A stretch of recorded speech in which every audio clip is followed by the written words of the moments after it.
Assalamualaikum Barai, selamat datang kembali di Guru Gembel Channel. Sebenarnya saya tidak mau membahas tema ini karena ada banyak sekali tema-tema yang sudah saya siapkan. Tapi ya karena saya pikir video ini harus dibuat untuk membangun kesadaran bangsa, ya apa boleh buat, saya harus membuat ini. Jadi Barai ceritanya seperti ini. Kemarin lalu itu ada Pak Menteri Agama di Indonesia yang mengucapkan selamat berhari raya untuk komunitas Bahai dimanapun mereka berada.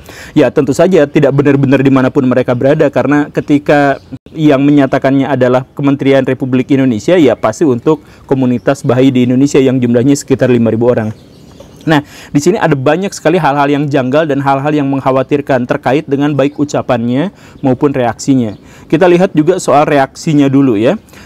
Sebagian umat muslim, ormas-ormas dan MUI itu menyatakan sangat berkeberatan atas ucapan itu. Kenapa harus berkeberatan? Saya juga bingung sebenarnya. Tetapi kemudian alasannya adalah, pertama, jangan sampai komunitas Bahai itu diakui seperti mengakui 6 agama yang sudah ada di Indonesia. Yang kedua adalah, ya karena ajaran agama Bahai itu kontroversial. Maksudnya ada aturan-aturan dan ritual-ritual di dalam ajaran agama Bahai yang sama dengan Islam, sehingga itu dianggap sebagai penistaan. saya sebenarnya gak masuk logikanya. Ya mungkin logika saya masih rendah gitu, tapi saya gak masuk logikanya. Kenapa tidak boleh diakui seperti mengakui 6 agama yang lain? Justru saya pikir bahwa negara itu berkewajiban untuk melindungi dan mengakomodasi hak-hak beragama setiap individu di dalamnya. Dan itu ada dalam konstitusi kita, dan itu tercatat juga dalam turunan-turunan tentang Pancasila. Nah, kenapa juga kita tidak boleh mengakui agama-agama selain yang 6 itu? Kenapa harus selain yang 6? Itu kan seperti itu ya. Kemudian yang kedua, pernyataan bahwa karena agama itu ada banyak aturan-aturan yang mirip dengan aturan Islam. Ya kalau banyak aturan yang mirip dengan Islam, lantas kenapa juga harus dilarang? Kan Islam juga banyak yang mirip dengan aturan-aturan Yahudi. Apakah kemudian Islam juga dilarang? Baraya bayangkan kalau Baraya berpikiran terus-terusan seperti ini, Baraya jadilah orang Islam misalkan, kemudian hidup di Israel. Kemudian Baraya dinyatakan bahwa kamu itu sebenarnya bukan komunitas Islam, tapi kamu komunitasnya Yahudi karena mirip sekali. Dan kamu tidak boleh berislam karena menistakan ajaran agama Yahudi. Kan nggak bisa seperti itu. Agama itu berdiri sendiri, Baraya. Walaupun satu sama lain itu memiliki hubungan yang erat, ya misalkan Islam dengan Kristen memiliki hubungan yang sangat erat, Hindu dengan Buddha memiliki hubungan yang sangat erat, Hindu Bali dengan Hindu di India memiliki hubungan yang sangat erat dan sebagainya. Tetapi mereka itu adalah ajaran-ajaran yang independen. Bahkan kalau kita mau runut secara falsafah, maka setiap orang itu sesungguhnya beragama berbeda dengan orang lain, bahkan dengan keluarganya sendiri. Kan sebenarnya seperti itu, karena agama itu penafsiran, dan setiap orang dalam memahami tentang Tuhan, memahami hal-hal yang sakral itu berbeda sama orang yang lain. Penafsiran Baraya tentang Tuhan itu berbeda dengan teman Baraya, itu pasti. Kenapa seperti itu? Karena itu abstrak. Karena abstrak itu tidak bisa kita buktikan. Pembuktian mana yang benar tentang Tuhan itu kan nggak bisa dibuktikan. Sehingga setiap orang punya fantasi, punya imajinasi, punya penafsiran dan interpretasi yang masing-masing. Tetapi kalaupun kita misalkan menganggap bahwa ajaran agama itu memang saklek yang seperti ini, ya sudah, berarti ini adalah ajaran yang independen dan harus kita hargai, kita hormati. Ya kan banyak orang-orang di Indonesia itu yang berlogika salah ketika memahami tentang ajaran agama lain. Misalkan ketika saya harus mengucapkan selamat kepada ajaran agama lain, itu berarti mengakui ajaran agama lain. Jadi misalkan kalau saya mengucapkan selamat hari Natal, berarti saya mengakui kebenaran Kristen. Kalau saya mengucapkan selamat hari Waisak, berarti saya mengakui kebenaran ajaran Buddha dan sebagainya. Jadi kan itu sebenarnya adalah logika yang cacat, Baraya. Pertama, menurut saya kalau itu dipandang sebagai sebuah akidah, maka akidah itu tidak boleh dilogikakan.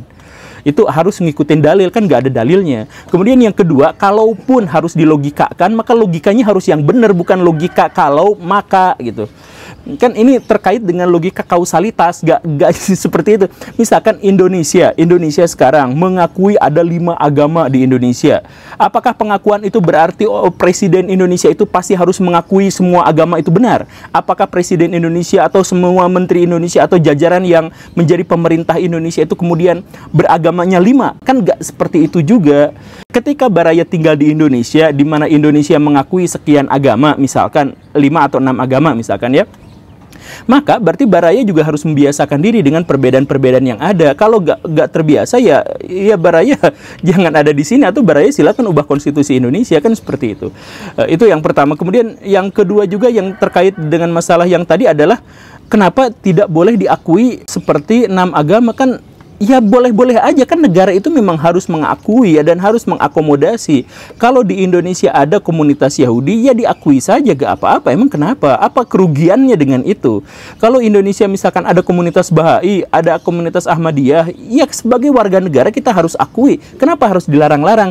Ini justru bukan hanya melanggar konstitusi negara Indonesia, ini justru melanggar dalil-dalil yang diterapkan oleh Nabi Muhammad. Misalkan ketika Nabi Muhammad menjadi pemimpin Madinah, Nabi Muhammad bersumpah, Nabi Muhammad berjanji akan melindungi semua ajaran agama yang ada di masyarakat Madinah, baik agamanya maupun penganut agamanya. Nabi Muhammad berjanji akan melindungi agama itu, dan orang-orang yang menganut agama itu dipersilakan untuk mengikuti hukum-hukumnya sendiri.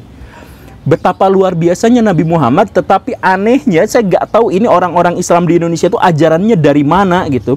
Mereka tuh justru mengatasnamakan Islam, tetapi menyatakan bahwa ajaran agama ini nggak boleh diakui, nggak boleh diakui. Siapa yang bilang bahwa ini nggak boleh diakui? Itu apa hak mereka untuk mengatakan ini nggak boleh diakui gitu? Kan bingung. Kemudian yang kedua ya, terkait dengan siapa yang mengatakannya, yaitu Menteri Republik Indonesia. Dan ini juga sebenarnya menurut saya justru adalah penegasan atas betapa penggolongan-penggolongan atau identitas-identitas palsu di Indonesia itu menjadi sangat kuat dan terlalu besar. Saya harus bertanyanya itu adalah kenapa harus dimulai dari komunitas Bahai? Kenapa nggak dari Kaharingan? Kenapa nggak dari Hindu Bali misalkan, atau dari Kapitaya dan lain sebagainya? Kan seperti ini Baraya, Indonesia itu adalah negara yang kulturnya sangat beragam, sangat banyak, bukan hanya bahasa, bukan hanya budaya, tapi juga sistem keberagamaan dan sistem kepercayaan. Jadi seperti yang kemarin kita bahas, jadi di antara 7 unsur kebudayaan itu salah satunya itu adalah sistem religi. Maka secara logika siapapun yang menganut sistem agama tertentu, maka dia pun pasti memiliki sistem kepercayaan tertentu. Jadi kalau masyarakat Sunda pasti memiliki sistem kepercayaan tertentu. Jadi kalau masyarakat Batak pasti memiliki sistem kepercayaan tertentu. Jadi kalau di Indonesia katakanlah ada 300 suku bangsa, maka ada 300 agama seharusnya di Indonesia itu, dan semuanya harus diakui. Bukan benar-benar diakui kebenarannya, kan kalau soal kebenaran itu hak individu untuk mengklaim siapa yang benar, siapa yang salah. Tetapi negara itu memang harus mengakui warga negara yang berkeyakinan tertentu. Nah, kenapa juga harus dimulainya dari Bahai? Padahal Baraya tahu sendiri, misalkan orang-orang Kaharingan dari dulu berjuang bahwa kami itu bukan Hindu. Kaharingan itu ya Kaharingan saja, tapi di Indonesia Kaharingan masuk ke dalam kategori Hindu. Kemudian aliran-aliran kepercayaan tertentu dia masukkan ke dalam kategori Hindu. Kemudian Kapitaya misalkan di Indonesia, penganut aliran kepercayaan itu dimasukkannya ke dalam Kejawen. Kejawen sendiri tidak jelas hak-haknya di Indonesia. Kan suku-suku bangsa di Indonesia punya aliran-aliran kepercayaan lokal, dan kita harus hargai itu. Kenapa kita harus menghargai dulu ajaran-ajaran yang dari luar? Seperti halnya kenapa harus mengucapkan Bahai dulu? Kenapa enggak? Di Indonesia itu banyak sekali suku-suku bangsa yang memiliki kepercayaan tertentu yang tidak diakomodasi. Bahkan ada anak-anak yang jadi korban. Anak-anak gak boleh naik kelas, anak-anak gak diterima masuk ke sekolah ini gara-gara dia menganut aliran kepercayaan tertentu yang tidak tercantum dalam 5 atau 6 agama besar di Indonesia, dan lain sebagainya. Sekali lagi, apa hak orang untuk menyalahkan? Apa hak orang untuk mengatakan ini boleh, ini tidak boleh ada di Indonesia kalau terkait dengan kepercayaan? Kalau terkait dengan ideologi yang menyimpang itu boleh dilarang, tetapi kalau masalah keagamaan, masalah pribadi itu kan nggak boleh. Ya, tapi ya, ketika saya harus mengatakan seperti ini pun saya akan dianggap liberal, dianggap Syiah, dianggap apa dan sebagainya. Padahal saya pikir juga Nabi Muhammad melakukan hal yang sama. Ya, tapi inilah makanya di awal saya katakan saya tidak mau mengangkat masalah ini, tapi harus sampaikan demi kesadaran bersama. Semoga opini ini diterima. Terima kasih karena sudah menyimak. Saya Guru Gembul pamit. Assalamualaikum warahmatullahi wabarakatuh.